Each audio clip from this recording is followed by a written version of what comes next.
that will go on the internet. Yes, please.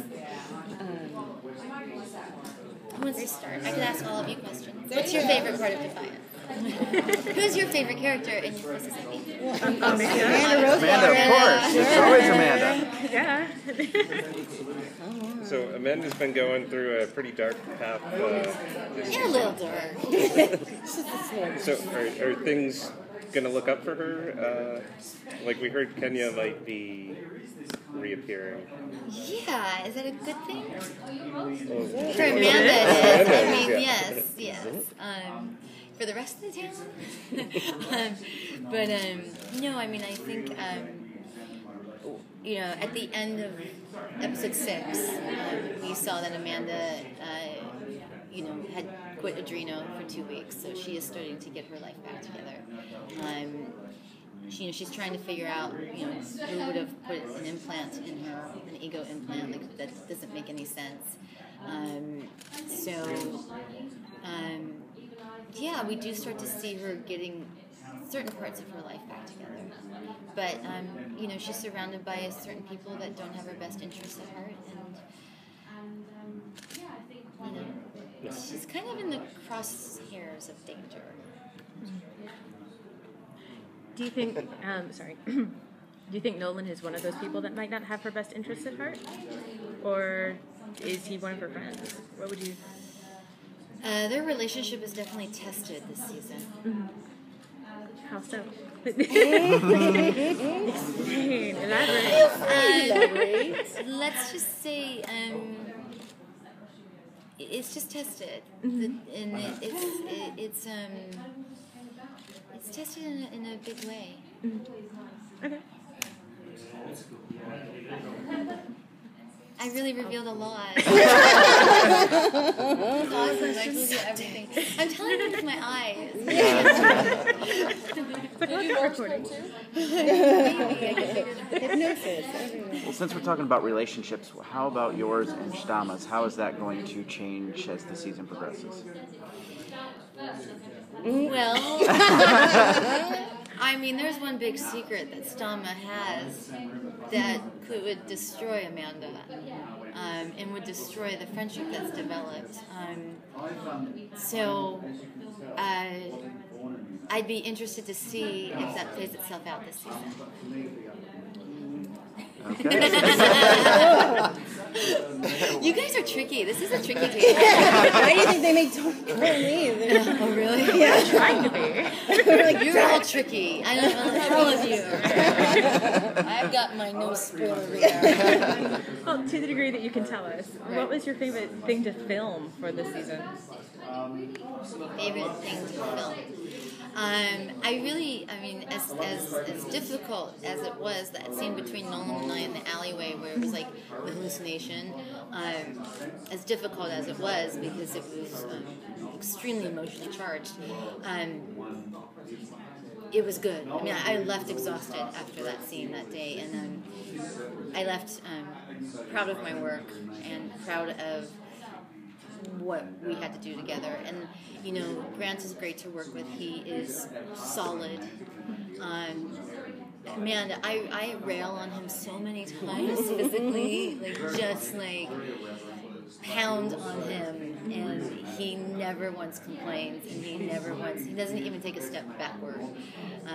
There's a scene coming up where I just have a full-on breakdown, and I rail on him, and my goal was to push him over. I honestly, because I wanted to push him over, and he's just so solid and he catches you and picks you up after and puts you back to one, and you do it all over again. And there's not many actors you can do that with. Well, we did see Amanda kick a glass as well, Yes, which we was kind of did. cool. That was awesome. Might we see more? Now we see that side. Might that come out more often? I can't remember what's coming up. Well, I think we honestly all the episodes run together, so we do. We do see her be a bit of a badass the rest of the season.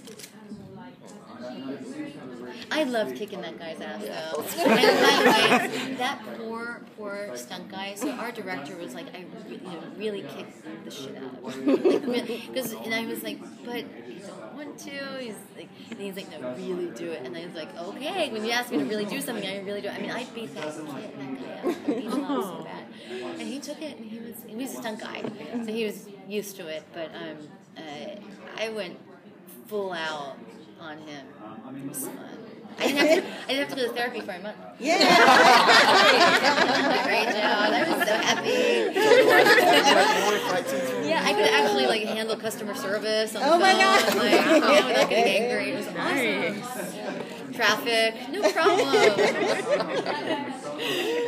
When they tell you to leave it, on the stage, when they tell you like to bring it and like to just leave it, I left it. I took all my rage and anger that I've ever had, and I just vomited it out and just left it. And I walked away proud.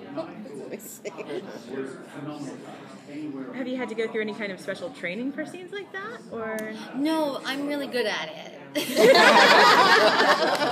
I am. I'm really good.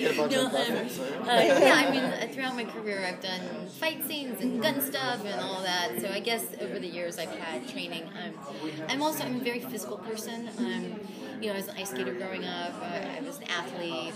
I work out all the time. I've done my fair share of kickboxing classes. It's funny that Shelly, our stunt coordinator, and I've worked with her before. I did all those fights myself. There was no stunt double, and what she likes is that I make the fights look messy and scrappy, and that's like what I can do. I can't make them look perfect, but I can make them look scrappy. So, and I got mugged once in New York, and I put up a fight. So, I'm scrappy. Horrifying, but nice. Yeah. I'm not entirely sure I want to how to react to that. I know, right? And I beat him up, but he got my bag, and I only had like $20 in it, and I got yelled at by the cops. But we're fighting for $20. But I did put up a fight. Fantastic. I know that you've done a lot of really great roles that people love and still look very, very, very favorably. How much has that experience and doing those roles affected how you are now on Defiance? Well, I mean, each job I learn something from. Every time I get to work as an actor, I learn something about myself. I learn something about how I approach my craft. It's why I love to work. I'm a workaholic, and so I pretty much take every and any job that comes along. Not all of them are good. I've been blessed with a lot of good ones, but there have been some not so good ones. But every job I look as an opportunity to learn something new, and so every role has kind of developed me into the next one. Does that make sense? Yeah. And I feel that they're all there. They're all kind of in the background of each character I play. If that makes any sense. I sound so crazy. No.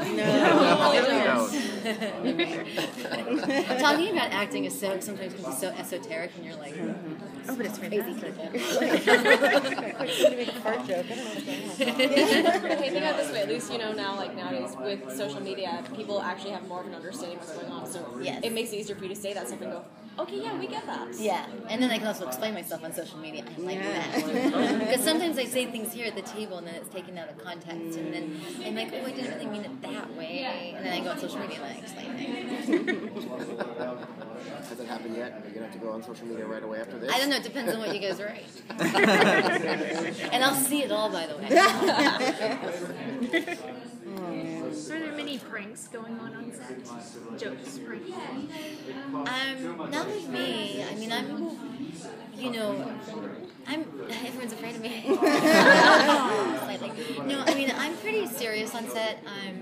I tend to kind of sit in a quiet place and focus on the job I have to do. It's a workplace after all, and I think so many times people can forget that it's a workplace, and I feel like every day I'm on set I have a commitment to be invested in my work 100%, to the point where I can get the crew home at a decent hour, because they're there every single day and they're making huge sacrifices by being on set, and it's my job to be able to act fast and to be present every take 100%, and so it takes a lot of energy, so it requires me to kind of be quiet in between. I did start calling Jim Murray Harry Potter, because he just looks and it kind of stuck. Like, he just looks like him. When he comes in the morning, he's got these glasses and his hair's a bit, and I'm like, you just look like Harry Potter. He's like, no, I don't. I'm like, yeah, we have. It looks like Harry Potter. It just bless you for saying that about being on a set, because I live in a major film area, and we've seen good sets and bad sets, and TV major graduates. Really, it can be hard. It's the crew has the hardest job. Everything's acting must be so hard. But we're not there every day. We're not there. We're only there when we're actually in the scene, and then if we're not. We have a light storyline, like an episode. Like, there's some episodes I only work like 1 day or 2 days, and it's like the crew is there 5 days a week, and I always feel it's our job as actors to diminish the wasted time on set. So I never go back to my trailer. I usually stay on set in my chair, and because I try to diminish the time it takes from going to the trailer to set. I'm always there listening for when they say, okay, we're ready for first team. I'm already out of my chair walking. So, and it's hard. It takes so much. It does take a lot of energy. Especially in season 2 with Amanda, the intense emotions that she's living with. It's hard to kind of not turn it off in between. But at the same time, it's my job to be able to deal with it. It's I have a great job. Being an actor is the best job in the entire world. So every day is a blessing on set. And I feel for the crew. They make huge sacrifices, bigger sacrifices than us actors. Us actors, we walk around like, oh, so hard. It's so difficult, and it's not. It's just not. Thank you so much.